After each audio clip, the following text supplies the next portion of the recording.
Hi, welcome. வாங்குங்க. இப்போ நம்ம என்ன பார்க்க போகிறோம்னா பருத்தி செடி பார்க்க போகிறோம். இப்போ நாங்கள் இருக்கிற ஊர் சீர்காழி பெருந்தோட்டத்தில் இருக்கிறோம். இப்போ பாருங்கள், இதில் ஒரு பூ பூத்துருக்கோம். பூ பூத்த பிறகு இந்த மாதிரி பருத்தி காயாக உங்களுக்கு இருக்கும். சின்ன சின்னதாக பருத்தி காய் இருக்கும். அதுக்கப்புறம் பார்த்திங்கன்னா இந்த பருத்தி காயை கொஞ்சம் பெருசான பிறகு வெடித்து ஒரு பாஞ்சி மாதிரி வரும். அந்த பாஞ்சி வந்த பிறகு அந்த பருத்தி தான் யூஸ் பண்ணுவாங்க.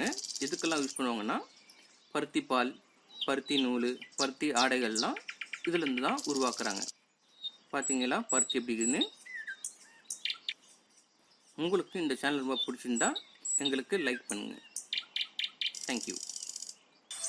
உங்களுக்கு இந்த வீடியோ பிடிச்சிருந்துச்சுன்னா சப்ஸ்கிரைப் பண்ணுங்கள்.